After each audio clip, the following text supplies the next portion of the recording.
ebale ya Congo ejali lopango ta kashi ejali shenzela.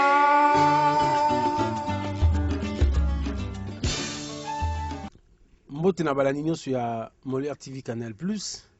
Merci ndenge boza branché na télévision pour kolanda émission oyo Actu de province, émission oyo ezosalama na Congo central, plus précisément na Kasangulu. Na émission oyo na yambi lisusu ndenge na maki liboso honorable Papi Mambo parce que na yebiseli bino la fois passée yende moto aza na expérience parlementaire yango toza mingi kokanga ye pourvu ko expliquer biso makambo ndenge esengeli. Napesi mbote na honorable sinon na DG ya Molière Canal Plus monsieur GG Nemalemba pe na collaborateur na comme toujours TED. Sans plus tarder, je me retourne vers mon invité. Bonjour honorable Papi Mambo. Bonjour Ndeko journaliste. La fois passée tout le blé m'a mingi ya Congo central. Et cette fois-ci encore, il y a toujours des problèmes qui se posent. Honorable Papi Mambo, je crois que vous êtes au courant d'un accident aux Osala Mananzela au Congo central. Oui, Naza au courant et celui qui est Naza membre de l'association Moko qui est à la Mananzela. Et à chaque fois, tu portes à secours. Vous savez, Naza promoteur de la clinique du cinquantenaire à Nakasangulu où il y a un accidenté, c'est allé tôt en 2021. Ils ont été élevés ma casse. C'est un secteur aussi secteur de Lukaya, Madimba, Kasangul, Nanzela. L'accident social statistique, ils ont été pendant ébélé. Nous sommes au courant, sauf que l'État, il faut avoir à disposition. Vous savez, tant que vous avez dans la deuxième république, conteneur est dans le Nanzela. Conteneur est destiné à avoir ferré, donc il faut qu'il y ait un train. Vous avez un train marchandise, vous avez un train où il y a des passagers. Alors, il se fait que le mouvement Moko il y a pouvoir, créer un système de transport. Nous avons une faiblesse, on a remorque comment ébélé Nanzela. Et ça peut cause, en tant qu'ancien ministre des Travaux publics, et ça, Nanzela, où on s'entend de où me l'a même pour habiter, on m'a passé, tonnage, ils ont respecté au niveau de Nanzela. Alors, ce qui est résoudre le problème, il y a un accident dans le Congo central. Et ça, le bosso que l'État a payé sa moyenne en attend. Et CPT, et train et zone marchandises. Au conditionnant, c'est même obligatoire que les conteneurs, les conteneurs, il faut un train. Nous avons un accident qui diminue parce que le nombre d'entreprises de transport est diminué, le remorque est diminué, et il pèse un peu avantage dans Nzela. Nzela peut respecter le tonnage, et puis, raison sous que la police est à roulage. Si un jour, nous avons un ministre, nous avons un bango, tout ça, la commission Moko, il y a un chauffeur qui a permis de conduire. Il permis de conduire, il y a un chauffeur, il y a un chauffeur. Au moins, on a remorque, il y a un collage à 6-7 mois. Et papa na yaza chauffeur kabakame na compagnie wana zimwana ya pesi sans expérience nde batu wana so boma batu nzela. Or nzela batu baza ko mona net za aventure nzela Congo central s'il faut que gérer nzela eza plus que batu zo sala rébellion. C'est besoin bakaka batu zo kufana beni mais besoin ko bossa na nzela peso boma te belé ko le bata beni mais bazo le bela ngote. Je pense que le service nous sur l'État pour prévenir Manzela, les cas d'accident, ils ont ça notamment Saint-Père. Saint-Père a un rôle, il a joué dans la protection des paysagers, sensibilisation des paysagers, sensibilisation des débélés, permis, ministère des Transports, il permis sur base de photos, il a photo, il permis de bimi, Manzela, il a permis sans formation. Donc, nous sommes presque à reprendre dans le pays, disons.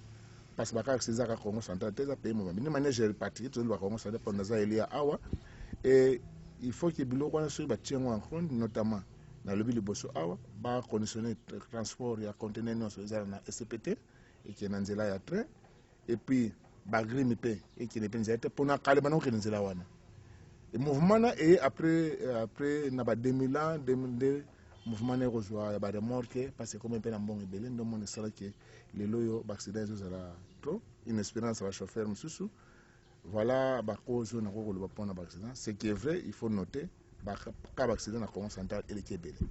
Alors honorable Papi Mambo wana ezosenga bino ba député botelema sinon ezosenga ba mouvement ou ba structure lokola ba ONG mususu oyo eza que egérera quand même population ba meka kotelema ba hausser le ton pourvu que gouvernement central eyoka. Est-ce que eza possible ndenge ba mindele oyo ba s'imposer ba kotisi maboko na bango na économie ya mboka?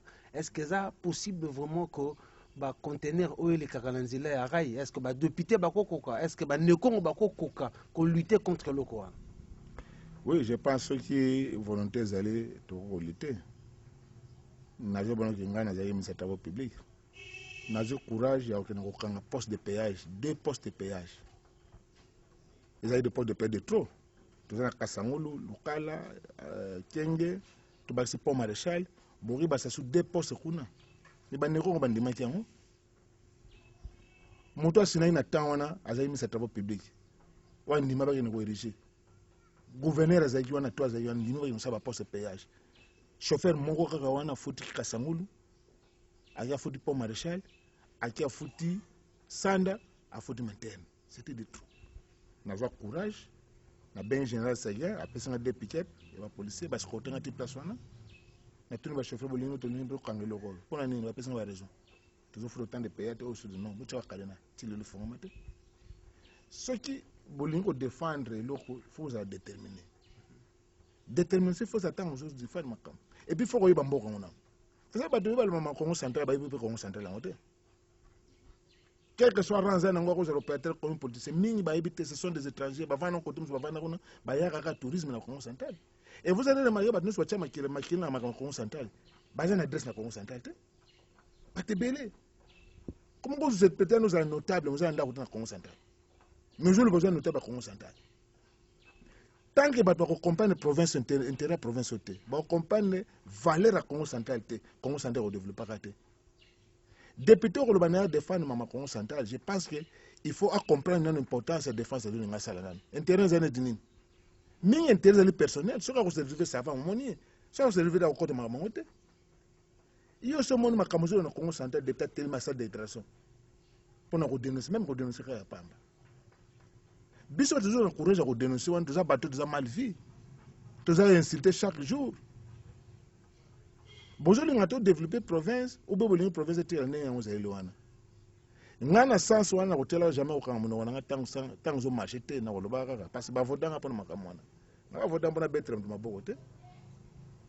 Le lot Congo central, vous savez, c'est du Salman, belé. Il y a seulement la province de Congo central, gouvernorat.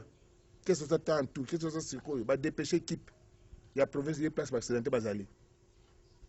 À cette action. Je vous dis, Badwa Koufa Nambouba. Vérifiez l'information.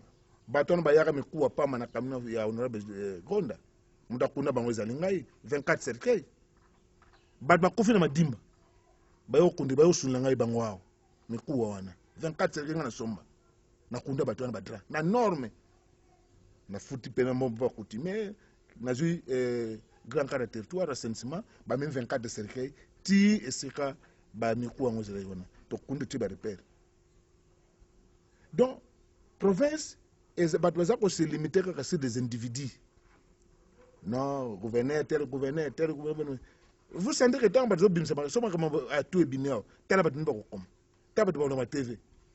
Mais vous avez inutile. Au soulever pour moi c'est important en tant que député. Nata la caméra, en tant que député, honorable Mambo, c'est plus de 200 personnes. Honorable Mambo, camion ne uta mwande uta matadi et yebanate uta wapi tilelo alors que ça a carburant et les cas poste il y a batu ya service ya hydro ti ko na mbuba ko sala accident enquête salamate camion yebanate ya nani ezaki ko banga régime o uti ko leka to ezana ka ndongo lobi incompétence ba député ba boko ta makambo. ils ont incompétence et puis ils ont battu à l'Union province. Je vous dis, accident wana et bon batte belé na zoba na yo. Province peut avoir bon belé de la part à Perenco. Ou nzwana momo na mbuba na Perenco de tonga yango. Kolo mutu wana pa pesa mbongo. Mais yibana tezana ni. Maintenant na retourna yango bazan teto na ngaite. Je vous dis batu wana bakufi na madimba. Bakufi na kasangulu te. Mais baye na grand cadre ya Antoine Gonda tina mort ya kasangulu. Bibeme na moi makasi ba toujours tala ngona benga na ba to ba police. Na bengi médecin légiste aye ba sala ba certificat tout ba sala ba document tout progrès aye. Na ntera batu wana dinement neti batu normal. Honorable Kolomutu kana yebani. Kolomutu ka yebani? Apesa pe mbongo na ye. Je vous dis. Est-ce que ba famille wana zo ba mbongo na bango? C'est pourquoi rôle à député zalinini. Ngaza eli ya kasangulu. Bato azo accident na kasangulu. Baza démini. Ngai français le fort. Na comme type place de ces alina la na hôtel soka. C'est ça les rôles des députés. Wana ko senga mutu tere na sala miracle, c'est ça les rôles des députés. Ba député fallait ba yeba mutu ko wana utakiwa pesa kia nani. Dossier za niveau nini? Na niveau parlement ba interpeller.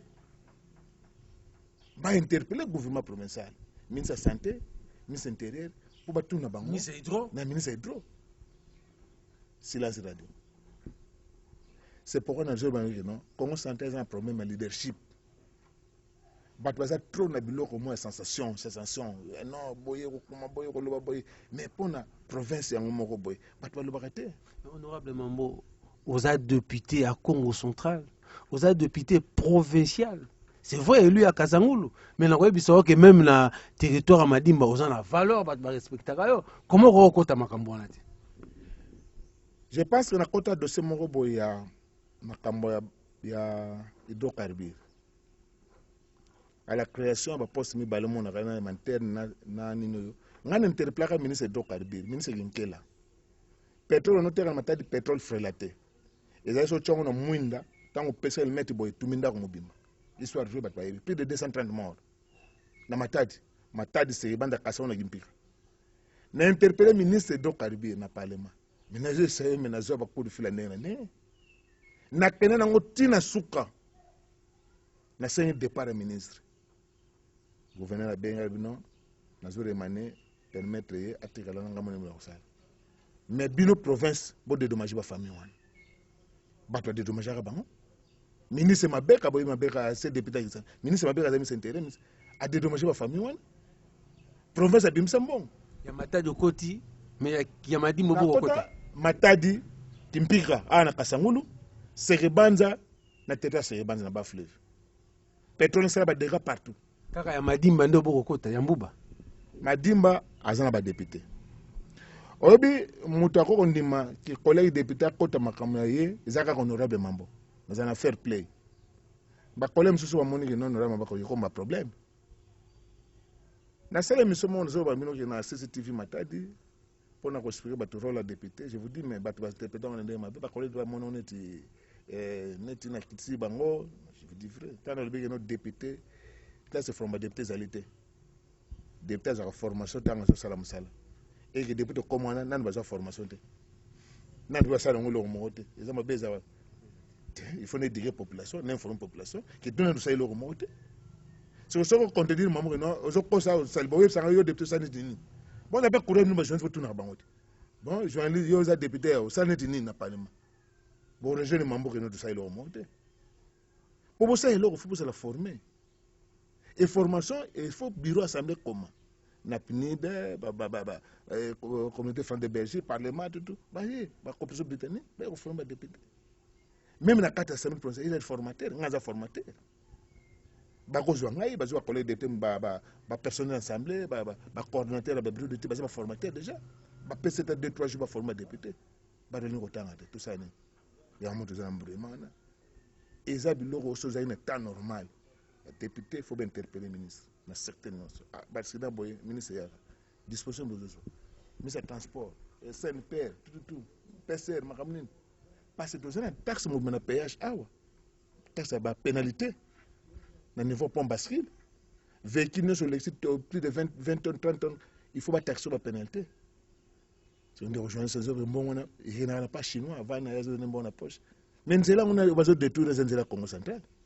nani ngo sokosa même député national sénateur ne saganga pour mama Congo central sénateur ni député national or ba sénateur ba prolongement ba député provincial biso bango bazo représenter biso au niveau national yo so ko sénateur de zone conseil sala kuta na batu mube asa même ba détail ba makam nani ata mama so ba bazo monter non mama général lobaka ka vete ba mo ko bo mangai musa zo sala matin ba député national baza disation ka ko mo baza se makabunda baza wala bakara yebsa nini makamon national numéro 1 c'est bango makamo gestion ya pays c'est bango c'est ministre des travaux publics national Baxida Nanzela, ministre des Transports au niveau national. Ba député au niveau national, silence radio. Ba sénateur, silence radio. Ba député au niveau provincial, silence radio. Tozaka kabiso nyonso kotana. So mo makama tout.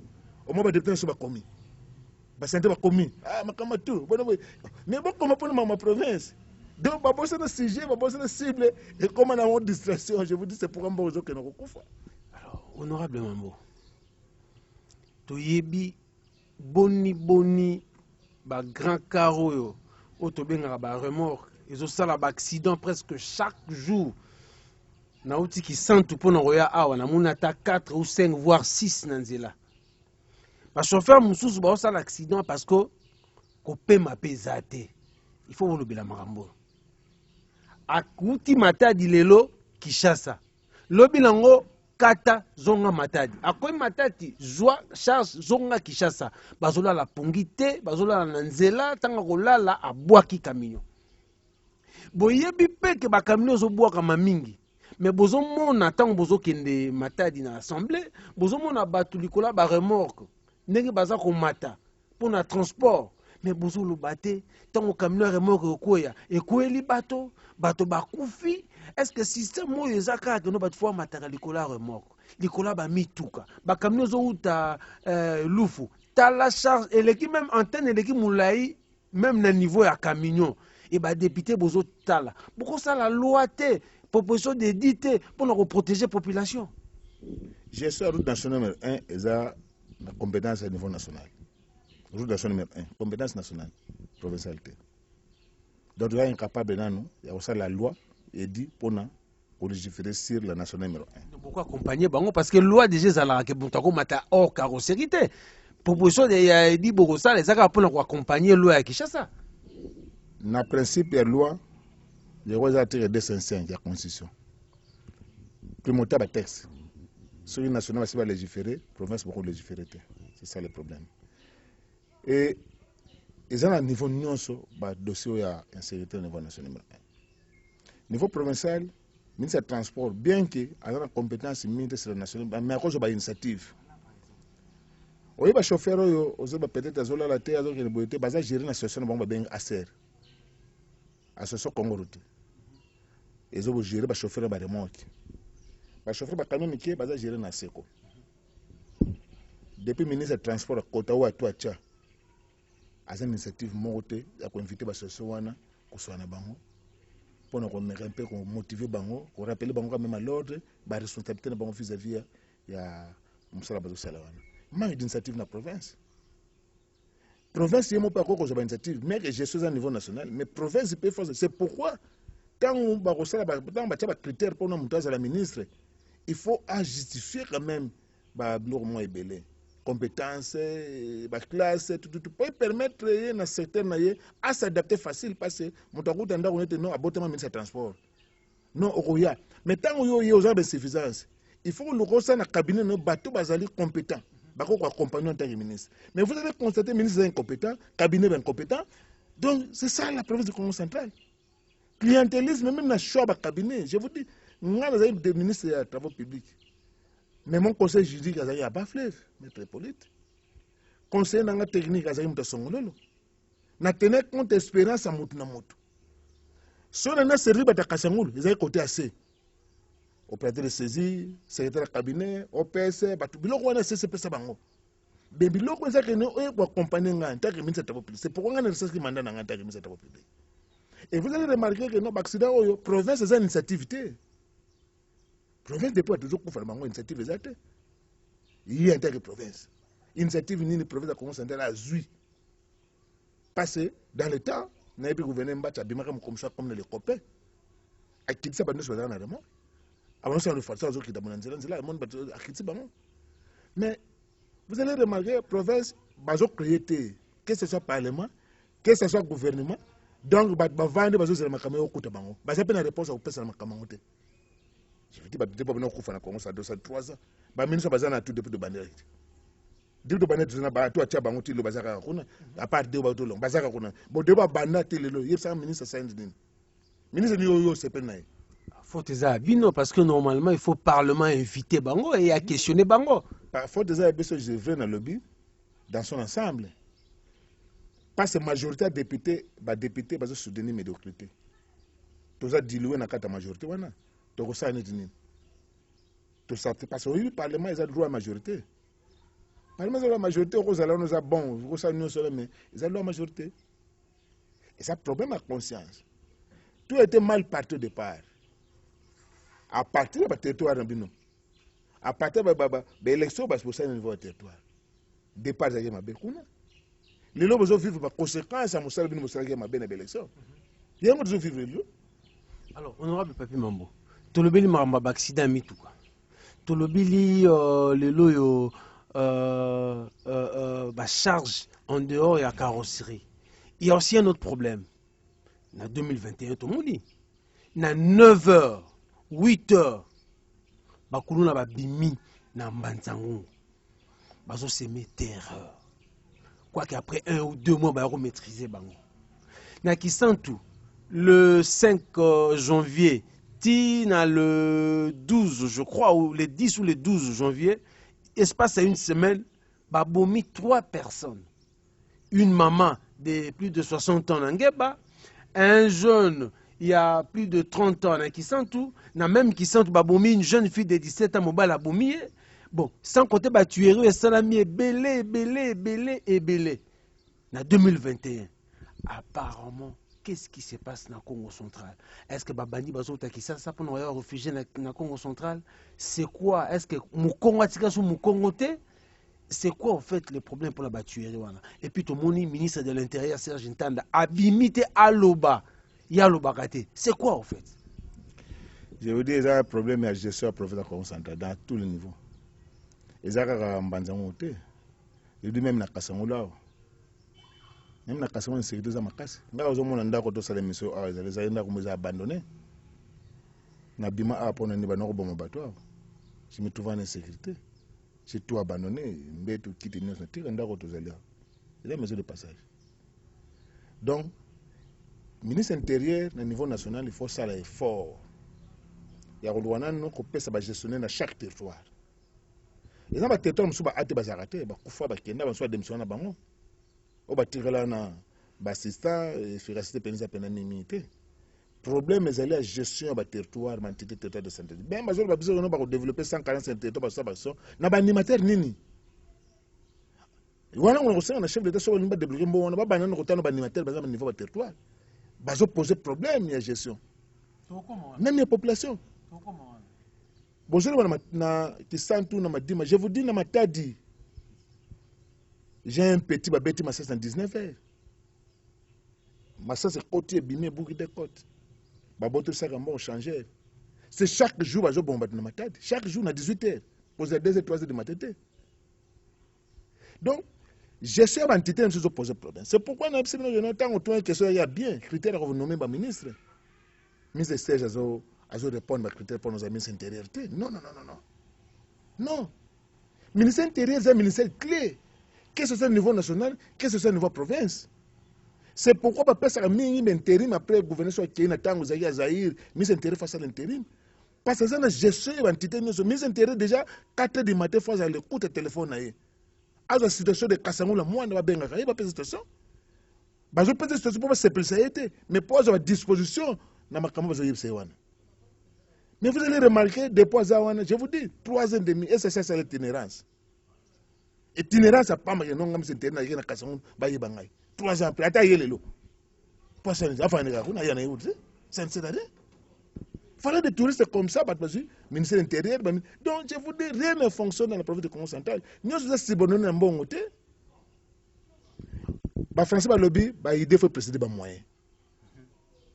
idée nini ministre intérieur aza nango mpona koradiquer phénomène kuluna banditisme irme aza na idée neti nini vision na eza neti nini vision na ye bato aza na distraction kaka Gisèle Lwemba intérimaire anommé bato asali bona dans la ministre mpe vana bango basala omo te.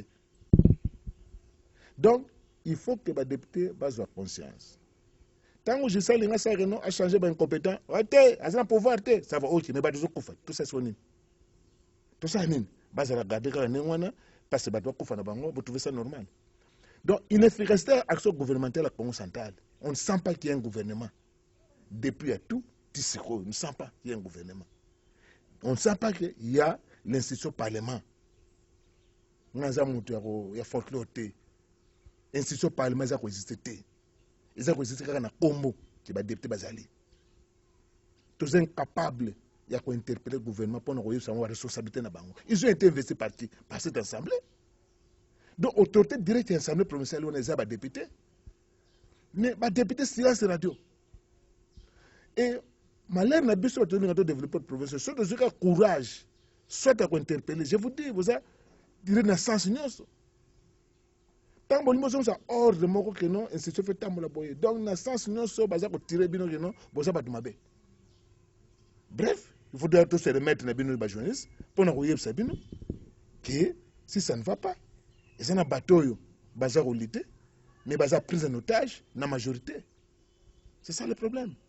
Alors bozu ministère bazui ministère intérieur bapesi excellence Serge Ntanda alors qu'azo sala absolument rien bozu les sous éducation bopesi finalement toke na ventilation balingi te basa la photocopie à ventilation bazui 60% bapesi na fonctionnement ya l'école 30% na ba NU alors que ça na l'école mususu o ezako oyoka 100 élèves 150 élèves ba NU. Laissez-moi vous dire, monsieur l'honorable Papi Mambo, que dans l'école, net na mois de novembre, bah, qui 30 000 francs. NU a eu 30 000 francs. Moi, mon bimba, a eu 20 000 francs. Est-ce que ça a une médication? Je vous dis, ventilation, il faut respecter le principe. Et le principe, c'est pour fixer les frais au niveau de l'école. Il faut que nous ayons un conseil aux parents. Il y a une loi. Il y a un ministre. Conseil aux alliés. Enseignants basali qui est enseignant sous provider je pense na administration de territoire au niveau de territoire et ba ko se réunir pour ba fixer ba frais wana bazo fixer d'après la loi et ça pour enseignants oyo baza prise en compte na paye ya gouvernement. Mais vous allez remarquer maguyo sama na bato les tezo futa ba ko mo kabula mbongo wana mbongo ba parents aux futa ils ont pris en charge l'enseignant oyo baza pris en charge dans l'état té et batouana il faut bazala censé ya koyeba combien koti pour ba nombre de NU bazali pour ba se partager situation wana parce que bolobi non ba préfet ba tomboki pe musale kufi na zesa yonga na sala yango awa ba do sala yango du marche juste à la série départ sur vers la Kasangolo. C'est ça la loi. Je vous dis responsabilité. Il y a gestion provinciale de Congo central des tas de 60% ils ont l'enseignement provincial, 40% des exécutifs. Bon au gouvernement central à Tinda 1 million de dollars pour que chaque territoire soit 100 000 dollars, 100 000 dollars, bah mais qu'on résoudre le temps soit peu. Bah problème là bango. Bon c'était sous à tout matouban. Oui, bon on a annoncé qu'on va faire pompe. D'ailleurs, on a des collègues qui ont été Kasangolo. Non, on a des comptes à Kasangolo. On a des comptes à Banane. On a des bons gouverneurs à Nan. Si on a des députés, on a 100 000 euros qui ont été payés pour ça. Tous les gestionnaires. On a des entités. Des secteurs. On a des entités. Mais on a des entités. On a des entités. On a des entités. On a des entités. On a des entités. On a des entités. On a des députés. On a des entités. Donc, il y a un bon. Il y a un bon, on a carrément pas tout. On a un bon pas tout. 5 millions, 2 millions. Les députés, on a un mandat. Si le président de la République a proposé les sous. Dans le cadre de relancer le territoire, peut-être 25 millions de dollars dans le Congo central pour que chaque territoire soit 2 500 000. déjà 100 000 1 million balia.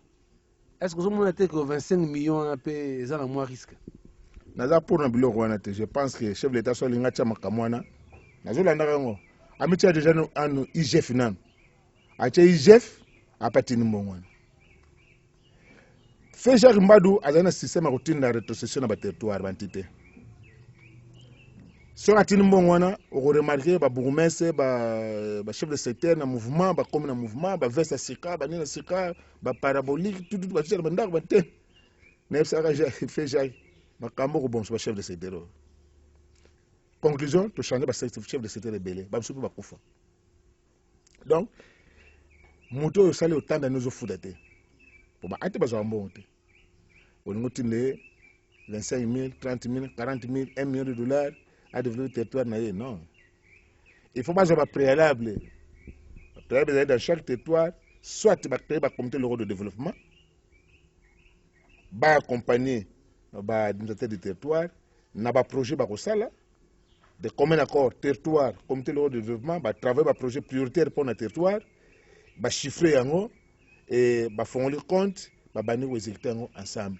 Je vous dis, fait Jacques Mbadou, méga kaya on a cassé, ça a 1000 tonnes, 1000 sacs, na 50 000 dollars. Na le tamboula wa et l'euro mo ici les athées. Même la m'a dit ma frère ba ton dispensaire et ton ma pété. Ton ma pété. Fait l'euro président fait ça les méga o. Et ça l'a déjà pas fait Jacques Mbadou. 100 000, 1000 tonnes, 1000 sacs de ciment. Na zero banayo. Ma mire musuti si wazaka 4 lignes. C'est 6 ans après, 7 ans après. Voilà, faut tenir parce que suivez ça là te. Parce que n'enga to ko makambo ya linga salade. O azoti na mbongo ne pa banani. Kaka bateau ba déranger pas fait Jacques Mbadou. Kaka bango ba za ba dinzete pour dépôt na ba changer ba atete bango ka mdoza wana. Ba okuta mpe na mbongo wana kaka. To comme ça problème ba yibi mbongo. Coup de cassation si n'enga to yibaki. Et sur le père n'engwana banoko kosa malade. Bon ba ate banoko kosa malade et si n'enga ba ventir. Na prison à Kasangolo, déjà en 2001, 2021 plutôt, les prisonniers va couper mami. Et na meka ko le kakuna, les prisonniers va solia bien té, bazana ba conditions à bien té, nini yoko ki kuluba na bateau ba geraka prison na l'état ou atinda moins financement parce que zo kokate pour bato ba lia ba vivre bien parce que moto ba kangi na kati ya prison akomi pe nyamate. Tomoni awa ndeko na biso Vital Kamerhe konanaki pour avoir détourné ba millions mais abimi librement. Tomoni awa Willy Bakonga a détourné mbongo ebele justice mutelobi yango ngai te abimi azui grâce présidentielle. Tomoni bato ebele ba ototanga kombo te o bazaki bazui ba grâce présidentielle pour avoir fait makambo eleki même mais ba baza na prison ya biso na Kasangolo misu tanto ayibaki en poule misu tanto asalaki bo azongisaki boye mais ba condition baza nango yango te. Prison eza pe pour ko éduquer moto mais moto a quand même na ba condition bien. Qu'est-ce qu'il faut faire pour que bato wana en tant que député a baza na ba condition quand même ya moi. Oui, je pense que le ministère de la prison a géré le ministère de la justice nationale. Même si on dit que le ministère provincial de la justice il a pour la forme, il a pouvoir monter peut-être à aider le gouverneur pour faire rapport à la prison, à la maison d'arrêt, à la cachot, et puis pour subventionner bango en vivre dans chaque prison. Pourtant, on a dit en 2009, on a eu président comme ça PAJ, on a travaillé dans la commission britannique. Dans la commission britannique, on a eu une charge de vérifier la maison d'arrêt, les amigos, la prison, la cachot. Et tout le monde s'en périodiquement. Et tout le monde a biloko et na commission na zaki na na premier substitut na zana pouvoir à obimsape bat na ba prison na sala ngo na maison d'arrêt ba prison muso bazari bato jugement bimakala délai le cas na famille je pense en présence ya premier substitut to bana quand même ko tala ba dossier ba pour na obimsa bango problème ya ko lia ba prisonnier ils dépendre na gouvernement provincial puis président na ministère de la justice il faut ça la monitoring et pas chef du gouvernement na net gouverneur atambo na kasson salle rapport pe ba bimisi mbongo akaboli dans chaque territoire mais ils ont réservé dans le gouvernement central les provinces peuvent intervenir dans le cas je crois gouverneur Mbachi bana ko intervenir dans la prison na ba kasho ko tinda ministre de la justice ala mona mwasi na ko tira biloko ngwana et tant toye pe na période ya fait Jacques Mbadou par moment pe bana ko tinda ba bilo mais pendant que atu akota atina ta sac mo ta sako matina te ta sako matina te ko ba police bazai pa na banola lanzala comme il faut regarder bazola lanzala ko tinda bon ba prison donc et ko fara pe na période antile le mouvement ya onezate et tozana kama na kasama plus de 60 corps ezana mort kuna 60 corps ezana mort yezu espace ezami ba prisonnier na bendijan eza biloko oyo ministère de justice ne fait ça ya kosala rapport na gouverneur pona koyeba mais kuna pesa na problème pona kokunda il faut l'être procureur il faut ba publicité ça ko annoncer na bat na radio ko le ba TV ko ba voilà tout ça ba to boy so muta ibinde kona ya zali kuna aya po to kokunda date boy so une publicité l'équipe ba to se prononcer te par ko pesa décision beaucoup na batwana alors jusque là na kasangol tozo c'est la réponse nazali kuna ngamoko na mort pona kotala comment to kokunda ba corona et combien peu trop na mort je pense que ça qui devient à 7 millions de francs congolais pona kokunda bato bazakuna tozo c'est la aval ya procureur premier citizen kasangola pour biso procureur en Konga a aux na premier citizen na et puis province pe so ako obogé par rapport à wana ni esala ko population kasangole votaka yokaka dans 30 secondes. Oui, ngana na parjité na kasangolo te. Ngai na commune na kasangolo 1974. Tu na père za de cette territoire. De 74 à nos jours na za aw. Premier élément. Do batu nyonso ko ya aw ba kuta ngai. Deuxième élément ça na za opérateur économique. Ngana na société civile, ti longa za parti politique. En tant que société civile, na za na ba société on a géré, na za na bato za na bangwana. Troisième élément, na investi na mboka o. Tokozwa kasana madimo so d'état local nyonso. Tozaka 3 députés za yeno tozana adresse. Tozama maison de passage to yamba continuer so bako yana mboka. Honorable maman na kasango na za maison de passage. Botote to bako legela aba ko lale panangai. Antoine Ngondo na madimo baza résidence qui koko na kimvula. Et na belema nyonso na komana ko sanga beleso. C'est la fin de cette émission, je crois que Bouti Kolanda honorable Papi Mambo, élu à Kasangulu 3 fois député, c'est-à-dire 2006, 2011, 2018. Ça, c'est pas donné à n'importe qui. Voilà. Donc, merci Nabaeno sur Balandi Bisso. Et donc, à la prochaine numéro. D'ici là, restez branchés sur Molière TV Canal+. Au revoir.